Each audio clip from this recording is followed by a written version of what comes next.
Enda, bonjour. Bonjour, Merci beaucoup d'être là. merci à toi pour l'invitation, tout ça me fait plaisir d'être là avec Moi toi. aussi. Mais c'est marrant parce que j'ai vraiment l'impression de te connaître avec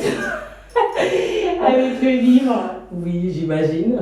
Mais bon, je vais quand même laisser ceux qui vont te découvrir te découvrir aussi par ton parcours. Je vais bien te laisser te présenter, s'il te plaît, de la manière dont tu le souhaites. Oui. Alors, je suis Enda Cheribi, donc j'ai 47 ans.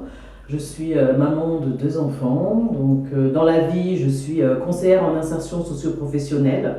Et puis, depuis 2 ans maintenant, je suis auteure et nouvellement facilitatrice d'épanouissement personnel. Oh, tu vas m'expliquer tout ça. Parce qu'il y a des bons mots, des grands mots. Alors voilà, mon livre L'éclosion d'une femme forte, de la On va le désillusion présenter. à la réalisation de soi, donc qui est paru, ça fait maintenant un peu plus de 2 ans. Donc il a vu le jour fin février 2023.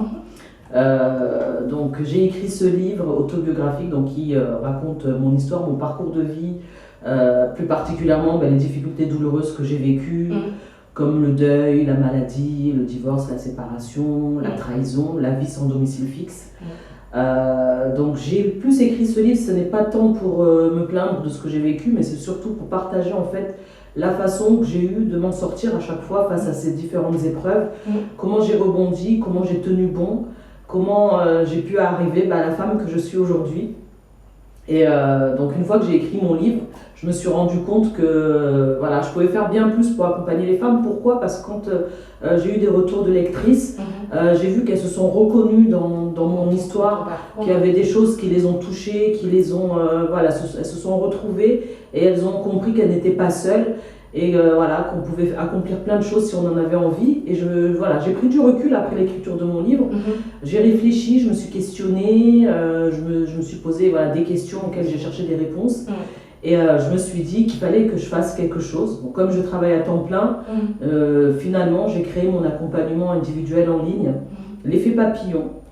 Donc, On se retrouve sur le papillon. c'est pourquoi le podcast m'a parlé quand j'ai découvert ton podcast sur Instagram. Tout de suite, le papillon, ça m'a parlé. Déjà, le titre de mon livre, L'éclosion d'une femme forte, donc c'est déjà, ça vient du papillon, la transformation, comment prendre son envol, comment reprendre en fait, le pouvoir sur sa vie et pouvoir diriger sa vie vers les choses qu'on aspire, qui sont enfouies en nous, et pourquoi parfois on se dit c'est pas possible. Et en fait, si, il suffit juste d'y croire, de se faire confiance, et les choses peuvent venir petit à petit. Donc voilà. Écoute, moi j'avais déjà une première question. C'est vrai qu'il y a beaucoup de choses dans ton livre. Énormément de choses et beaucoup. Moi, je le lis ouvertement, il m'a fait pleurer. En plus, tu sais, je lisais dans le train, dans le bus, donc je pleurais devant tout le monde. Combien de temps ça t'a pris d'écrire le livre ? Alors, le livre, ça m'a pris 5 mois pour l'écrire. Ouais. 5 mois, alors c'est vrai, comme je dis, je travaille à temps plein, j'ai des enfants, donc ma fille là, qui vient d'avoir 11 ans, donc à l'époque elle avait 9 ans, quand je me suis lancée dans l'écriture du livre, et c'est vrai que je le faisais le soir quand les enfants étaient couchés.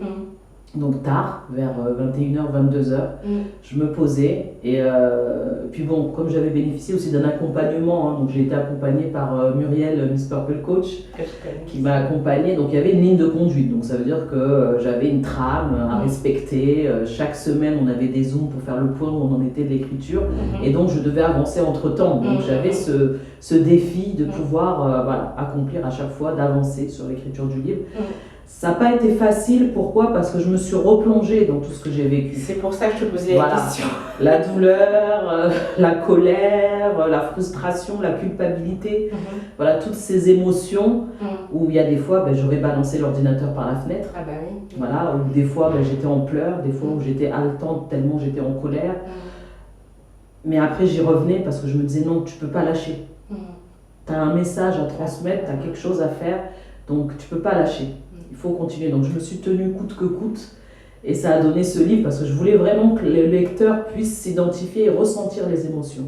C'était ça qui était important, c'est vraiment ressentir les émotions. Et moi, je dis chapeau parce que, tu vois, autant il y a certains bouquins, quand tu lis, il y a beaucoup de détails. Et là, en fait, tu as réussi à mettre et les détails et te faire passer ton émotion. Et ça, je dis vraiment bravo. Et justement, j'enquille avec ma deuxième question. C'est comment tu trouves justement la force par rapport à tout ton parcours, à chaque fois de te relever? C'est quoi ton moteur? Partage-nous ton secret. Alors déjà, ce que je peux dire, c'est qu'aussi loin que je me souvienne, on m'a toujours appris à pas baisser les bras en fait. C'est-à-dire que dans la vie, on m'a toujours appris à garder l'espoir. C'est plutôt ça, c'est plutôt l'espoir parce que c'est vrai quand on est petite fille, moi j'ai perdu ma mère très tôt, quand on est petite fille on se dit toujours ah pourquoi moi, pourquoi ça m'est arrivé à moi, etc. Mais à un moment donné aussi, il faut avancer. C'est ça. Il faut avancer, donc à quoi s'accrocher? Donc déjà l'espoir, donc quand j'étais jeune fille c'était surtout l'espoir, et j'avais toujours envie de croire qu'il y avait quelque chose de beau derrière ce qui m'arrivait. D'accord. Toujours à me dire voilà, je crois, et puis j'ai toujours eu cette croyance aussi en Dieu, donc la foi aussi qui est là, où on se dit il y a toujours quelque chose de meilleur derrière. Donc j'ai toujours eu ce truc-là d'avancer, et puis après, bon, dans mon histoire, c'est vrai quand on lit mon livre, il y a aussi mon fils qui était là.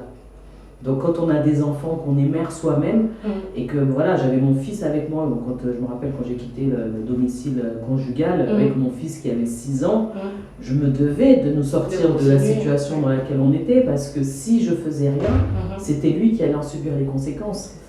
Donc il y avait la foi, il y avait mon fils, et cet espoir, donc qui faisait que je me battais.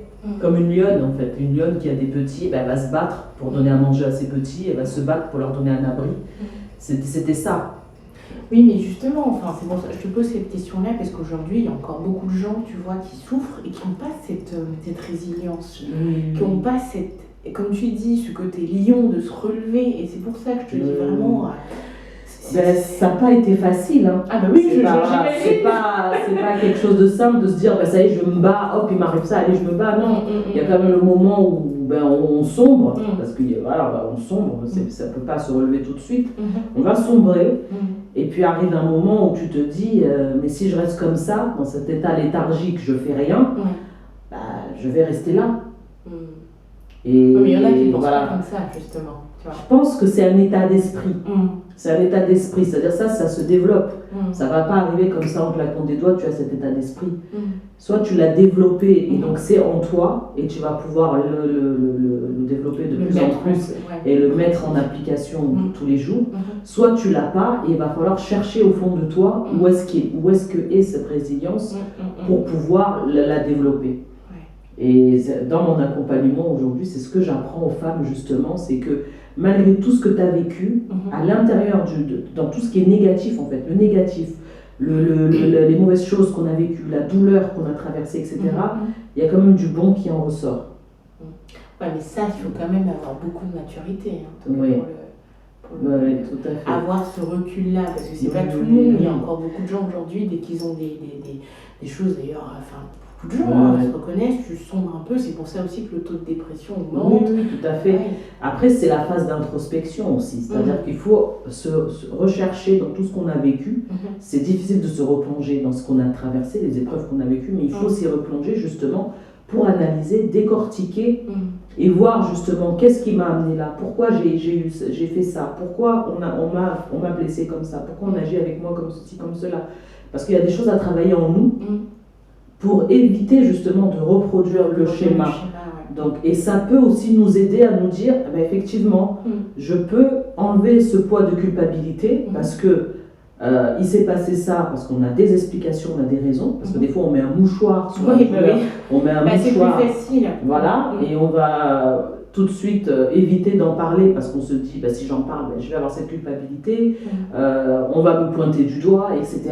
Donc si on sort de tout ça, on arrête de se pointer du doigt, on arrête de se culpabiliser, on arrête de se dire on va dire de moi ceci, cela, on va pouvoir se replonger dans tout ça. Parce que comme on dit, tant qu'on n'a pas mis des mots sur le traumatisme, ça restera un traumatisme. Donc il faut mettre des mots pour soigner les mots, MAUX. Donc c'est important de vraiment revenir à son histoire, comprendre qu'est-ce qui s'est passé, le pourquoi, le comment, qui je suis moi aussi réellement, mon identité, de quoi j'ai besoin, pourquoi j'ai fait ces erreurs-là, etc. Parce que des fois on n'est pas bien construit aussi entièrement. Donc on a besoin Oui, et ça c'est effectivement quand c'est des épreuves qui t'arrivent et que tu as un peu de contrôle. Mais par exemple, j'en reviens un peu sur le décès, par exemple, quand tu perds quelqu'un, là c'est pas pareil parce que ça dépend pas que de toi. Non, non, Et, non, non. et justement, Là, le processus est beaucoup plus long. De toute façon, on dit, voilà, il y en a qui se mettent, on n'est pas d'accord sur les phases du deuil. Il y en a qui disent qu'il y a 5 phases de deuil, il y en a qui disent qu'il y en a 7.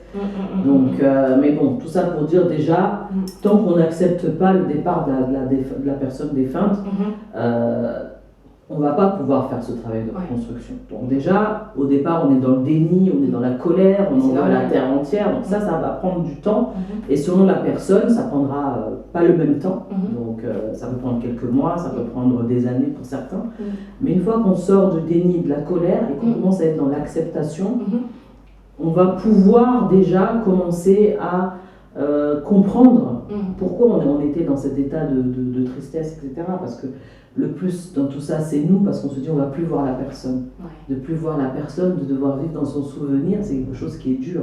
On se disait que par rapport au deuil, il peut y avoir plusieurs étapes. Moi, je voudrais revenir surtout sur ton accompagnement, parce que je pense que ça peut parler des femmes. C'est ça ta mission aussi, ce que tu disais. Si j'avais traversé justement ces épreuves-là et que je viens toquer à ta porte, quelles sont les grandes étapes? Comment tu pourrais m'accompagner justement? Alors, comment je pourrais accompagner une femme, ou toi, si tu viens vers moi?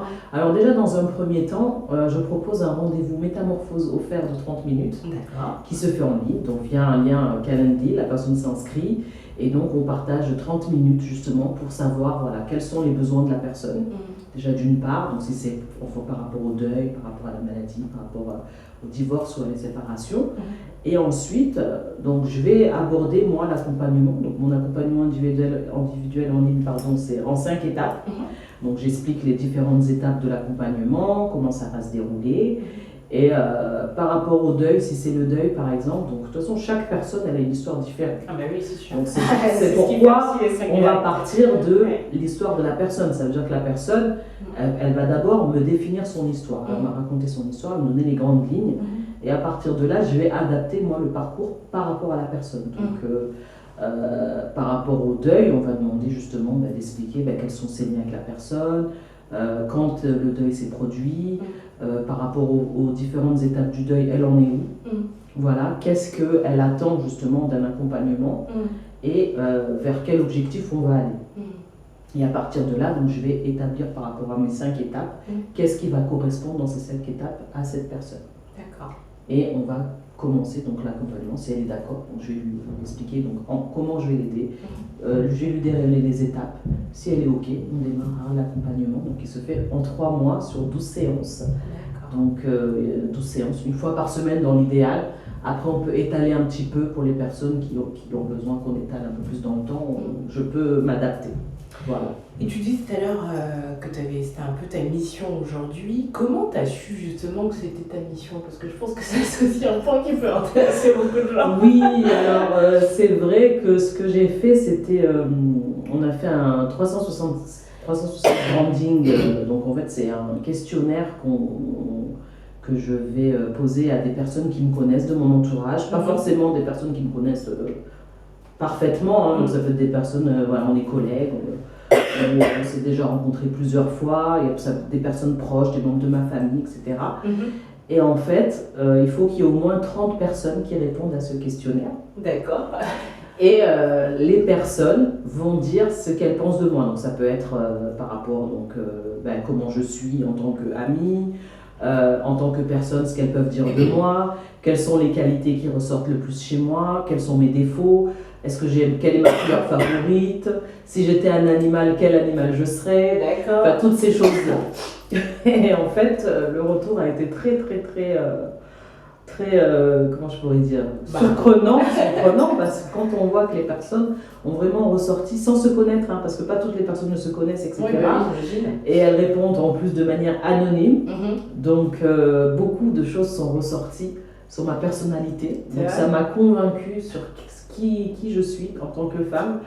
Et surtout, ce qui est ressorti, c'est vraiment l'aide, le soutien, l'accompagnement, c'est ressorti vraiment plus.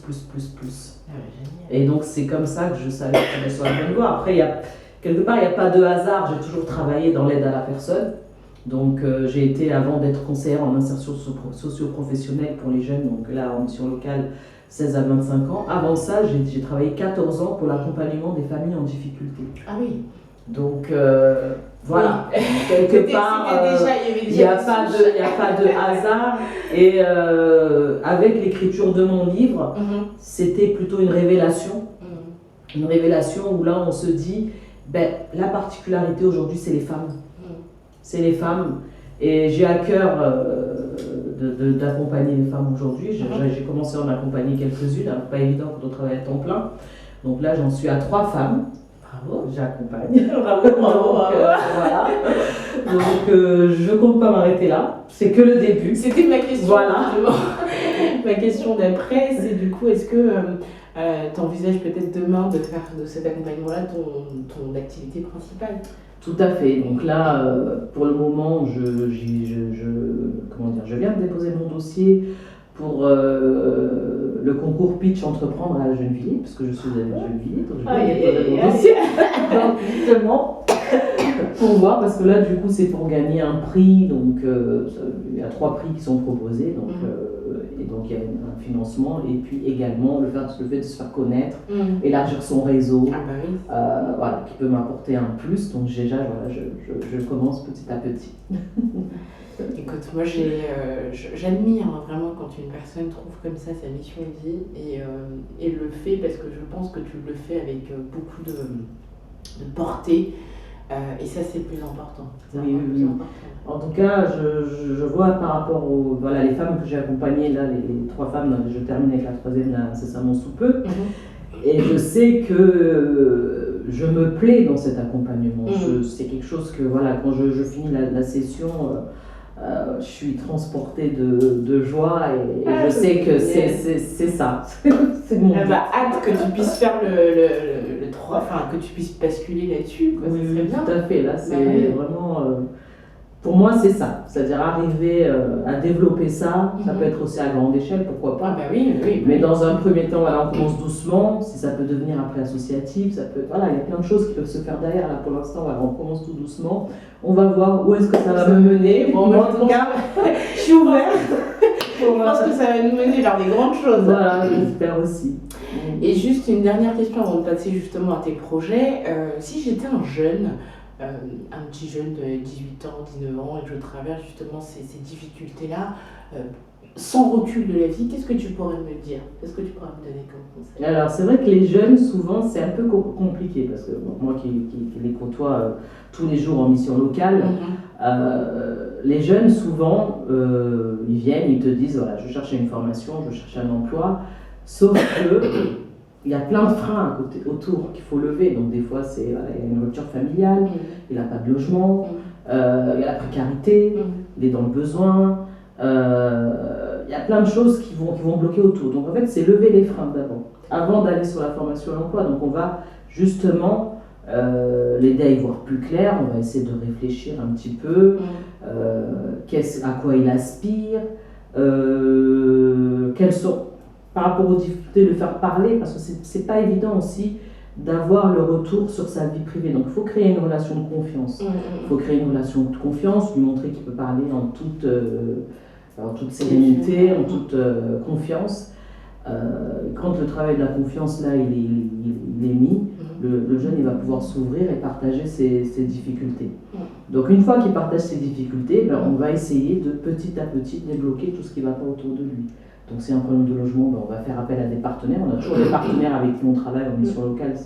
Le but étant d'élargir le réseau avec des professionnels qui sont aux alentours, que ce soit aussi bien pour la santé, le logement, s'ils ont des problèmes psychologiques, s'il y a des problèmes au niveau de la précarité, il y a le service social, etc. Donc il y a plein de choses qu'on peut faire autour. Donc on va justement développer ce partenariat autour de ce jeune pour faire en sorte qu'on débloque tout ça pour qu'ensuite il puisse aller sur la formation et l'emploi.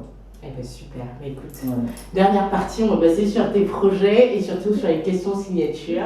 En tout cas, écoute, merci beaucoup pour ce jeune. Je pense que quelqu'un pourra se reconnaître en tout cas dans ce cheminement-là. Et surtout, n'hésitez pas à contacter Enda si besoin.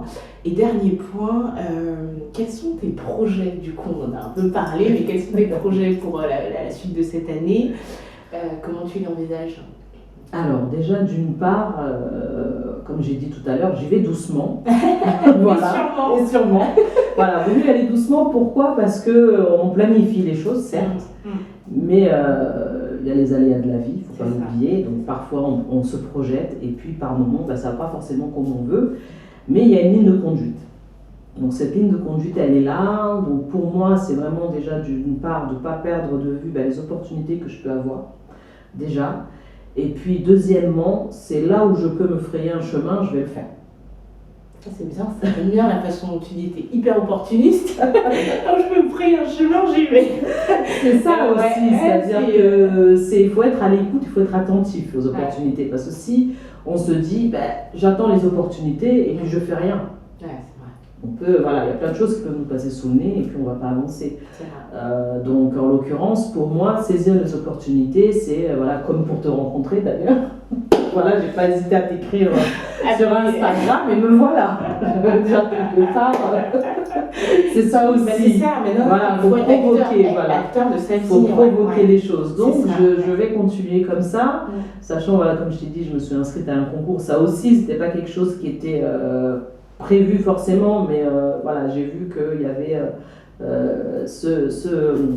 cet article-là que j'ai vu sur LinkedIn et je me suis dit, tiens, c'est pour moi. Il faut que j'y aille. Donc j'ai contacté la personne et elle me dit je veux dire, c'est mais ça va dans le but que je veux atteindre. Oui, c'est ça. Du moment que ça va en lien avec ce que je veux faire, ce que je veux apporter, ce que je veux développer, j'y vais. Donc, je te regarde avec beaucoup d'admiration parce que je veux vraiment que ça puisse porter, je veux vraiment que ce soit que tu sois aussi modèle et notamment encore aussi dans nos sociétés on va dire africaines où on n'a pas encore des modèles comme ça de femmes qui bravent, qui ont Exactement. Je sais que pour certains membres de ma famille qui me regardent au loin, je suis un peu un ovni parce que comme c'est bien d'être un ovni on n'est pas nombreuses à faire des choses comme ça. Donc, comme je dis, quand je vais en Tunisie, par exemple, je suis d'origine tunisienne, et qu'on me dit mais on te voit, toi, tu es sur les réseaux, tu fais tout, n'importe quoi. Enfin, voilà, ils voient. S'ils ont besoin de parler, je laisse parler. Mais c'est comme ça qu'on change. Voilà, exactement. Après, je me dis, ils n'ont pas compris, ils comprendront un jour. Et c'est tout. Mais surtout, tu fais partie d'un changement qui va. Demain, on ne se rendra pas compte, mais tu fais partie des changements qui vont arriver. Exactement. C'est ça. Et puis, c'est aussi montrer que la femme, elle a une voix à porter. Exact. Elle a une voix à porter, et quand on se retrouve entre femmes, on fait des grandes choses. Il ne faut pas négliger aussi tout ce qu'on peut apporter. Moi, je sais que par exemple, la dernière conférence de Muriel qui s'est passée donc, le 8 mars, j'avais amené une femme avec moi. Elle en est transformée, je veux dire. Et chaque fois que je peux amener une femme à se rendre compte de tout ce qu'on peut faire, de tout ce que peut nous apporter le fait de se rencontrer, d'écouter les histoires des femmes qui sont venues parce que ça inspire et ça nous pousse aussi au changement et ça nous dit puisqu'elle a réussi, moi aussi je peux. Et c'est ça le but aussi, c'est de se rendre compte que on n'est pas obligé de rester au fond du trou quand on a déjà eu des enfants. Non, et puis plein de choses à faire. Les enfants, ça peut être un accélérateur. Tout à fait. Je veux dire, moi aujourd'hui, quand je vois la fierté de mes enfants, moi, ma fille hier qui me dit oui, il y a la maman de ma copine qui veut acheter ton livre, combien tu vends ton livre? Ah, c'est trop bien. Elle a 11 ans, elle me dit je fais la pub à mes copines. Ah, c'est génial. Voilà, je veux dire que je lui ai rien demandé. C'est là où on se dit, les enfants, ils ont tout compris. Ils ont tout compris. Et puis, ils nous soutiennent de façon inconditionnelle. Oui, c'est ça. Et ça leur fait plaisir parce que en même temps, ça leur montre aussi que tout est possible. Ça veut dire qu'ils ont le droit de rêver, ils ont le droit de se fixer des objectifs, peu importe le regard des autres. Et c'est ça que j'ai envie de transmettre aussi. C'est-à-dire que à toutes ces femmes qui nous regardent aujourd'hui, qui vont écouter ce podcast, justement, dites-vous que tout est possible, rien n'est impossible. Quand on décide vraiment, on peut faire plein de choses et c'est ça, il ne faut pas se freiner. Et sachez que vous serez une fierté pour vos enfants et vos enfants, ils ont besoin de vous voir vous épanouir. L'important, c'est la femme épanouie qui a envie d'avancer, qui connaît le chemin vers lequel elle va et qui est sûre de ce chemin. Voilà, c'est ça. Donc c'est ce message-là aujourd'hui que j'ai envie de transmettre à toutes ces femmes. Je pense qu'il est transmis. Je vais juste terminer sur ma question signature. Mais bon, j'ai déjà quelques réponses en ayant lu ton livre. Quel est du coup l'événement qui t'a qui t'a transformé, qui t'a permis de renaître, justement, parmi tous les événements que tu as pu Alors, avoir? c'est vrai que les derniers événements qui m'ont vraiment marqué, c'était le fait d'avoir perdu ma petite sœur et mon frère en l'espace de quelques mois. Donc, c'était entre 2019 et 2020. C'est vrai que là, voilà, j'en parle aujourd'hui, j'ai encore des frissons, c'est quelque chose, voilà, c'est en moi. Ma petite sœur, je l'ai vue naître. Je lui ai donné son prénom. Donc, quelque part, quand elle est partie, ça a été la pire des souffrances. Parce que c'est la dernière, la petite dernière. Donc, j'aurais aimé qu'elle puisse voilà, pouvoir s'épanouir en tant que femme, qu'elle puisse vivre des choses merveilleuses. Malheureusement, elle nous a quittés trop tôt, elle avait 23 ans. Et c'est vrai que ça m'avait fait basculer. Et quand on commençait un petit peu à se sentir mieux quelques mois plus tard, quand je dis on commençait, c'est qu'on commençait à être dans l'acceptation. C'est mon frère qui nous a quittés. Donc là, deuxième coup, oui, je l'ai eu à la voilà. Et c'est vrai que là, je me suis vraiment posé la question, est-ce que j'allais pouvoir rebondir cette fois-ci? Parce que je suis restée vraiment longtemps, ça m'a pris au moins 2 ans.